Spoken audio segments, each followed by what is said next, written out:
Hello, beautiful soul. I'm Vicki Howie of ChakraBoosters.com, the creator of Chakra Boosters Healing Tattoos. And I also have a new book that's just come out, Roadmap to Life Mastery, Discover the 7-Year Cycles That Shape Your Life. So keep an eye out for that one. Okay, let's look at where we are in this series on 5 shadow qualities for each chakra. We are now in the 5th chakra, the throat chakra. And I'm going to go over 5 qualities. Now remember, these are not the only shadow qualities of this chakra, but these are the 5 that I've chosen that I think are very common and will empower you. Now, why does it empower us to do shadow work with the chakras? Well, because think of your chakras as little pies, 7 pies in your body, and each time you cut out the socially unacceptable aspects or the qualities of that chakra that maybe were socialized out of you by your caregivers, you actually take a piece of the power, because the divine doesn't make those distinctions. Your chakras are just your chakras. They are whole pies of energy. And they govern the organs and the health in that area of your body, and they also apply specifically to an area of your life. So each chakra applies to an area of your life. Now, the throat chakra is the blue chakra, and it's ether or spirit or sound, depending on how you want to, what you want to call vibration, frequency. That's its element, really. And this chakra is the first of the upper chakras, which means it's the first one that's all about spirit. The 5th, 6th, and 7th are all about your growth and your spirit. And even though we're in bodies, it's really about that aspect of our life. Whereas the heart's the bridge chakra, and the 3 lower chakras, 1, 2, and 3, are all about our physical life. Okay? So this chakra is about your personal growth and transformation, because this is where the miracles begin in this spiritual arena.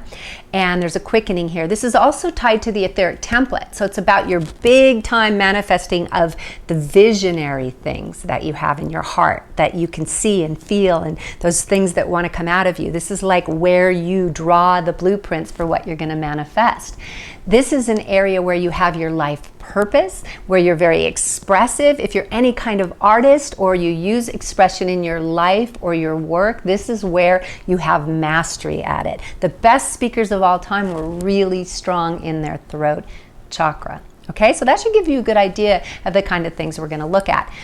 But what I first want to point out is that in the lower chakras, the qualities of those chakras, when we magnify them to an extreme degree, we actually get the problem areas in spirituality, like money for root, sex for the sacral, and power for the 3rd chakra, right? Money, sex, power, the things that everyone tries to avoid. So in looking at the shadows, we're actually looking at lots of those qualities.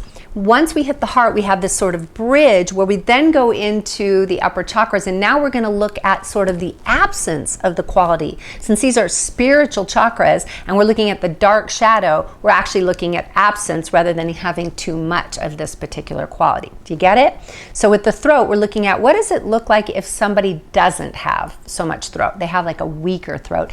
And that's going to lead to, if you want to strengthen your throat, you're going to want to embrace them. Now, even in the lower chakras, actually embracing it helps you too. So it all works the same, but it's just in the upper chakras, it's actually, we're looking at usually when these qualities are the absence of the 5th chakra qualities, the 6th chakra qualities, the 7th chakra qualities. Okay, you'll get this more as I move along. So do this work on a physical level, please. In all the videos before this, all the shadow videos, I have the links below. Check them out. There's one general introductory video, then one on the root, the sacral, the solar plexus, and the heart so far. And we're going to have all the chakras. So please watch those. They'll give you different ideas. And I repeat, the healing modalities, the way to integrate these shadow qualities in just about every video to one degree or another. So it's going to really help anchor these for you, because this is not theoretical work, and this is not just energetic work. This is work in the body. Even for the upper chakras, we want to make sure the body gets the memo. You got it? Okay. And thank you for being a warrior, because I've quoted Jung throughout this series because I just love his quote, "I'd rather be whole than good." If your goal is to be good and have a list of characteristics that are just good, and you're wanting to avoid any other part of yourself, shadow work is not for you. And that's okay. If that's your path, know that and just go for that. But if you know that there's something missing, that you're judging yourself or judging others for qualities, and you don't want that separation in life, you just want to appreciate all of it, then shadow work is definitely your arena of play. This is for people that do non-dual work, which means you see God in everything, okay? And especially in embodiment. Okay, so what are the 5 shadow qualities that I've chosen for the throat chakra? If you come up with others, please share them below. I would absolutely love to hear of your others, because there are many. But let's start with the first one that's pretty obvious, I think, and that is liar. Now, that's a noun. I know I can't always get an adjective on these, but liar, because this is the truth chakra, right? So the shadow would be liar. Now, we have these things called white lies, and we have darker lies, and we have I told a little story. We have all these words and ways that we sort of make it okay to not tell the truth. So the question becomes, what area in your life do you not tell the truth, and can you actually embrace that? And therefore maybe not be so judgmental of somebody else who's not telling the truth. Now, we want to do our utmost to be truthful in our lives, right? But we also need to embrace, because embracing liar means little kids will often tell a story and they'll get a certain joy out of lying. And that's going to bring me really to the gift of liar. What is the gift of liar? Well, the gift of liar is imagination. The gift of coloring outside the lines, because the truth is literal and inside this box. Now, one person's truth is not the same as another person's truth anyway. So just to pretend that there is an objective truth, that's not always the case. In fact, so often it's not. All you have to do is go into a court of law and see 2 people giving eyewitness accounts of the same thing in a very different way. So what is a lie? These are all questions that we can ask ourselves, but we could just cut to the chase and do the shadow work, which is embrace the liar in you, whether it was the lies when you were younger or lies now, lies that are personal or lies that are big and more public. Whatever the lies are, right? Can you be honest with yourself about them? Because once you can be honest about them, then you won't be doing it subconsciously. Now, we have something we call a pathological liar. A pathological liar is someone who just literally cannot not lie. And a pathological liar is someone who's literally on autopilot. It's all subconscious for them. It has become completely shadow. So it's really important for someone, if they're lying a lot, to own their liar, okay? And be okay with that, so it's not coming out in little, like, leaky ways, and be very aware as it's coming out, anytime that it's coming out, okay? So liar's the first one, and that's a tough one in our culture, isn't it? Right? So what can you do with liar, and can you actually tone that idea down and play with telling stories and work with imagination as the gift of that liar quality? Okay, you'll get that gift when you can embrace the negative of it. Okay, guys, these are tough ones. Starting with liar, that's tough, right? Oh my goodness. So let's go to one that's, I think, a little easier. It's number 2, quality number 2, aimless. Now, aimless means lacking purpose. Remember, this is the purpose chakra. Now, for some people actually fly their aimless flag pretty high, like, I'm just hanging out. And if you're one of those people, good for you. But we're in a very can-do culture. And in our can-do culture, I'm amazed at the amount of guilt that we can feel just for, like, relaxing and being aimless, or allowing ourselves to go through a transitionary time in our lives when we don't have a particular purpose. Maybe one has felt complete for us. Because you know, we're in a very changing time right now where things are going so fast and there's so much transformation that it isn't that you're going to have one life purpose. You might, but what's very, very common is that we actually move from one life purpose into another. And to have any life purpose rather than to just be doing things you think you have to do is a real gift. And it doesn't have to remain the same life purpose. It can have a metamorphosis as you change and grow, your interests change and grow, right? Okay, so aimless is, in our culture, can be very bad. Even though it doesn't sound bad, it certainly doesn't sound as bad as liar. But how are you with the aimless part of you? Are you, because I've seen some spiritual folks that are really hard on themselves about aimless, like, I can't find my life purpose. Where's my life purpose? I don't know what to do. I don't have any value because I don't have my life purpose. I think this is almost one of those things where we're looking, you know, our dog's lost, we're looking like this and our dog is sleeping at our feet, right? Your purpose is inside of you when you authentically do what you really are here to do, which means when you tune in and you authentically feel it. But that's a whole nother video, right? And I think I do have videos on that. Let's talk instead about the shadow and look at the gift of aimless. I would think this one would be pretty obvious, right, guys? The gift of aimless is relaxation and the ability to be in the now. Being in the now. Because when we have too much purpose and too much focus, you've been around those people, right? They're just that's my ninja chop there. When people are so focused, when we are so purposeful, we can actually put on blinders, like a racing horse with just blinders. And it doesn't allow us to live in this moment. We're looking out at the finish line all the time, and the finish line is out there. The real, what I believe, the tantric goal, the masculine, feminine chakra goal in life is to be able to have goals. Some people make goals bad. It's not bad to have goals, but it's also not bad to be in the now, right? So we want to do both. So can you actually have a goal, but not have blinders on toward that goal?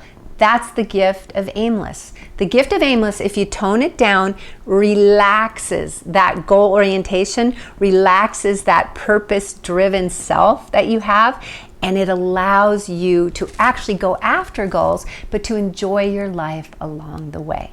Because we never know how many days we have on this planet, do we? And this idea that we're supposed to do certain things and get to them and get them finished, and then when we're done, that's when we'll relax and enjoy life, that's not a good way to go. Even when it's our purpose, even our purpose, we want to have a few drops of aimlessness in there, the gift of meandering and relaxing, so that we can not only enjoy the whole journey of this life purpose, but also find really creative ways along the way to solve problems or take detours. Because a detour can actually end up taking you onto another highway. As I said a few moments ago, we have different purposes, and one purpose may emerge very well out of another purpose, right? Like another plant coming from the seedling of one plant. Okay, so that's number 2, and I threw that easier one in there. So far, we have liar, that's a tougher one, and we have aimless as our shadow quality. So shadow quality number 3 for the throat chakra is, I'm going to give you the toughest version of it first, fake. If there's something that I find that spiritual people don't like, it's fake. And yet we have something called spiritual bypassing that often makes those of us that are trying so hard to be spiritual, remember, to try to be good, to make that list, we come off as inauthentic. So fake is inauthentic. This is the authenticity chakra. Who are you? Well, the first thing I want to say, and this is in another video of mine, is that you are a verb, not a noun. I know we feel like we're nouns because we can feel our body. We feel like flesh and bone, but you're actually a verb. And here's why. Because every single moment is different, and every moment you are transforming. Cells are moving. You are breathing. You are changing. So you are a verb dressed up as a noun. So who are you authentically? Well, first of all, you're always changing. We know that. You, me, everyone, the universe is always changing. So we can't nail you down or me down or anyone down as a specific noun, right? So that's a good thing to keep in mind. But fake is usually, actually, interestingly, the avoidance of shadow qualities will often lead to inauthenticity, a real desire to try to only be certain things and not be anything bad, not be anything that we might judge or feel ashamed of. Now, the goal of shadow work is that we get more and more authentic because we reveal to ourselves and to others in a loving way. I'm going to say that again, in a loving way. One more time.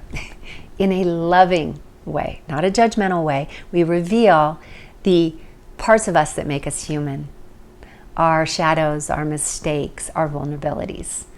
Really, that's what binds us. And yes, the things that we do great bind us too, but we need the whole of it all, right? We need it all.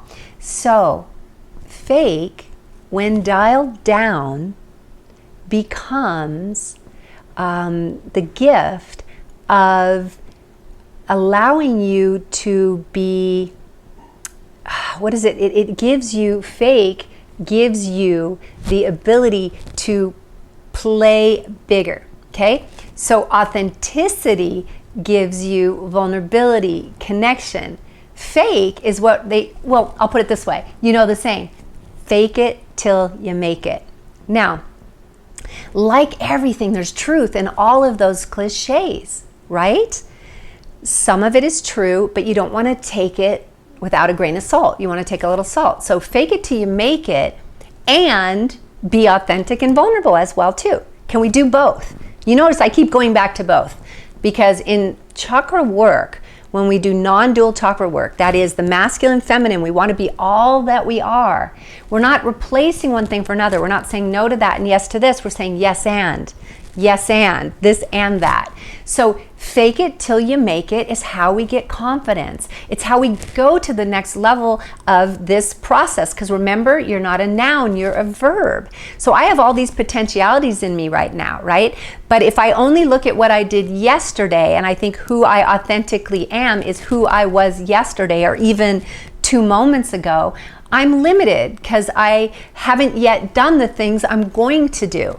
So fake has this incredible gift of confidence and chutzpah. That's the best way to put it. Fake's gift is chutzpah, confidence, the ability to step to the next level of who you are, to fake it till you make it.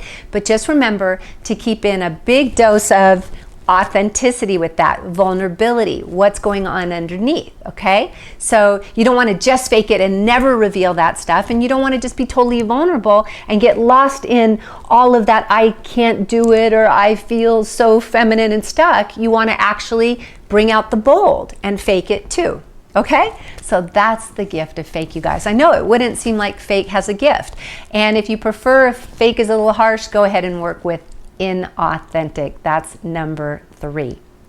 Okay, the next one, quality number 4, shadow quality number 4 of the throat chakra is inexpressive, right? So one who does not express. This is the expression chakra, right? So this is clearly a shadow for this chakra if we're going to the absence of the throat qualities. So the absence of expression is inexpressive. And perhaps many people are inexpressive. Some are just more quiet by nature. And that's such a beautiful, gentle, yummy, delicate quality. If there's an introspective aspect of you, if there's an inexpressive aspect of you, especially externally, while internally you're poetic and you're expressive to yourself, just enjoy the yumminess of that. Will you do that for me? But if you feel like you've been stopped, like this is shadow that was encouraged when you were young, especially perhaps when you were 5 and you went to school and maybe someone told you something you said was stupid and you started to judge yourself and you became inexpressive out of fear. Or maybe you were at your dinner table at home when you were younger and you were always told that you shouldn't talk, you know, that you should just listen. And whatever happened, we need to just embrace this. We need to embrace perhaps this small child again, maybe 5 years old, sometimes in 3 years old as well when we're developing our confidence. Embrace this child and like just let the quiet child be loved by you. Can you do that? Like visualize your quiet child, even if, because the other side is you overcompensated and you're extremely talkative. Maybe you even fought back from caregivers, or maybe you were encouraged to be that, which still creates the shadow of the inexpressive. So no matter where you fall, no matter where you fall on the spectrum, I'd like you to just feel into your quiet child, because we all have one, the inexpressive one, the child who thinks he or she may say something stupid or has nothing to offer, or doesn't want to take the stage away from others. Those are 3 biggies, and there's some others. And just love that child. We do that for me for just a moment. Take a few breaths and go in there. Love that child. Love that adult you who does those habits maybe. Good. It's really beautiful. And then let's look at the gift of inexpressive. Now, I think the gift is pretty obvious on this one, right? Because when we dial down inexpressive and we just have it be, you know, a little calmer, so a person is maybe expressing a bit, they're not overly expressive, but they're not literally stopping expression either. They are honoring listening, the art of listening. The gift of inexpressive is the mastery of listening. And it's such a gift to yourself because you learn so much. I remember watching a video that Simon Sinek put out, and he's a master speaker.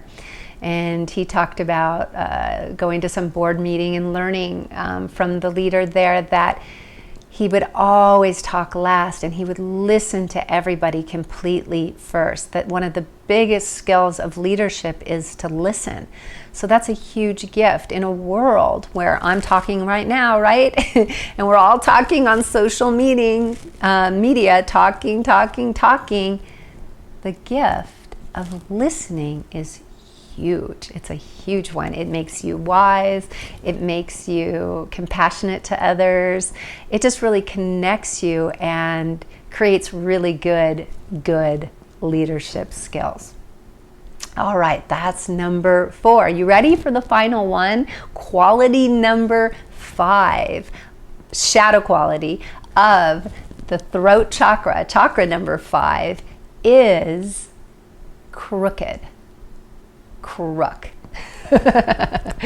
It's being a crook, right? Because this is the honorable chakra. Not only is it the truth telling, but you live your purpose and you do right by people. It's upstanding. It's the first of the spiritual chakras. I like to think of it this way. This is just my way, but I actually look at it that our lower body, our shoulders are pretty wide. Our whole lower body is wider. And then right at the shoulders, everything comes into this skinny little neck, because the meaning of this chakra, Vishuddha, is purity. So I think of it like in LA, where I come from, I'm now in Sedona, but in LA we had huge highways with tons and tons of lanes. And it's like you have these lanes of your highway from the heart down. But once you get to the 5th chakra, it's like everything's purified into this one lane, this one spiritual lane, right? So there's this honor process. And so when we do things that are crooked, right, that are, you could say, deceitful or trying to get someone from someone else, but I just like thinking of a crook. And here's why. Because that one has been a hard one for me. I actually did some work in a workshop where I was actually taking the workshop last year, and it was pretty powerful. And I learned about the gift of this particular quality because I just couldn't find it. And I was actually doing the exercise with a girlfriend, and she too had picked the same quality for the throat chakra, and she too could not find a gift. And together we began to explore and have fun with the gift. So what could be the gift of being crooked? Well, what I want you to think of is a movie, because there are many of them, where you root for the crooks. A movie where a bunch of crooks set out to do a heist and you're rooting for them. Why? Why do we root for crooks? And that's what I got to thinking. And what I realized was there's a playfulness and irreverence. So the gift is like this playful irreverence that actually gives you power. And it allows you to move outside and above whatever system you're in, the social system. So usually, for instance, Robin Hood was a crook on one level, and yet he was doing it, he saw the system as broken. So he was going outside of the system. And in all those movies that you love where you are actually rooting for the crooks, it's because they're going outside of the social system. Because these human systems are not without flaw. And often the people running the systems are running crooked systems on some level. So being the crook means you are able to be fun enough and free enough with your life to, once again, we're back to that idea of sort of coloring outside of the lines. Now guys, we're up here in the throat chakra, the beginning of the spiritual. So this is tough stuff to integrate, tough stuff to understand. You know, rather than just give it a thumbs down, let's talk about it. Ask me some questions in the comment section. Put some of your own comments, your own observations, okay? But I just want you to remember and to see that there's another half, the yin-yang symbol, right? So when we have a truth teller, we have a liar. When we have an upstanding, honorable citizen, we have a crook on the other side, right? Can you see that? And when we have lots of expression, we have the inexpressive on the other side, okay? So I want you to just feel how all of this makes like a yin-yang, and you want all of the pie, okay? So that just means that the part of us that's been taught to be shamed about the shadow aspects of ourselves, we need to put that aside for a moment, go back and see if we can love these qualities. Now, do you remember how we do this? The first thing we do to actually integrate these qualities so that you can be the full voice that you're meant to be on this planet. You have gifts that nobody else has. I want you to bring, yes, your gifts onto the planet. So integrate these shadow qualities by, first of all, going over the gifts again. And if I didn't name some gifts that are personal to you that you know you can feel in these qualities, please get creative. Find the gifts that are very personal to you and then own those gifts, and that will begin to shift the way you look at that negative quality. Second is to do tapping. I'm a huge fan of tapping. So tap on each one of these, or especially the ones you know that you are shunning and rejecting. Tap on them. That's all you got to do. Even though I am, and then say the quality, I deeply and completely love and accept myself. Okay? This is hard, I know. Even though I'm a liar, you know, even though I'm a liar, I deeply and completely love and accept myself. Now you'd say, oh, that's going to make you more of a liar. It doesn't work that way, you guys. It really doesn't. You become more conscious. If you do this tapping, I promise you, the next time you go to tell even a so-called little white lie, you're going to go, there'll be more awareness around it, because we're taking stuff that's underneath in the subconscious and we're owning it back, and then it becomes a choice instead of becoming something we sort of do and don't even think about. Okay? This is the tough work, but you can do it. All right, so that's number 2. Now number 3 and 4, it doesn't really matter what order you do it, but one is to elicit memories of when you've been this quality, Okay, I really need you to elicit memories. And then the other part of it, so this could be 3 or 4, is that you are going to love yourself with that quality. And again, you could go back to the age, just for instance, heart chakra's 4, the third chakra's 3. Go back to that childhood age. So today we're doing the throat chakra, so that's 5. Go back to age 5 and really love that little child in this quality. That's really helpful. And then love yourself right this moment, the last time that you can remember exhibiting this quality, especially if you're trying to hide it. Okay, bring it up. Give it some love, bring it into the daylight. All right? Okay. And then finally, the last thing is take back your projections. Now, if you've been doing this work, this shadow work for the last few weeks, you may notice you're not projecting on others quite as much, because something we love to do when we suppress our own shadow is we project it out onto others. So if I can't own my own asshole, my mean self, you know, if I can't own the part of me that might be a little bitchy, that's third chakra, right? I'm giving you that as an example. If I can't own that part, it's going to, I might go, oh, my boss is being so bitchy toward me, or that stranger who parked next to me, like, growled at me when I opened my car door. Or you'd be amazed at the places that it shows up. And when you start to do this work deeply, that shifts. That's all I can say. I've seen it shift for me, shift for my clients. It shifts, shifts, shifts. It's absolutely amazing. We are in a mirroring world. We're in a mirroring world. And so number 5, that was the 5th one, healing technique, is to take back your projections. I'm going to give you a link below to do a Judge Your Neighbor worksheet, which helps you find out what your projections are. And you can do it, try to do it around the 5th chakra qualities this week that I brought up, or other ones that come up for you in the throat chakra. And don't be shy. This is just for you. When you do a Judge Your Neighbor worksheet, it's actually, you do not want to be spiritual and sweet and everything. You just want to lay it on the line. You want to dump out your deepest judgments and get them out. Get them out on the sheet, out on the table, and you're going to really see some shifts, because Byron Katie's The Work is super good. I love it. It's powerful.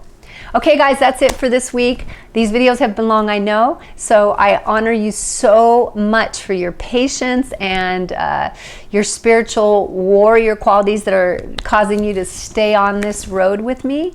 And it's been good. It's been really good. I'm so proud of you.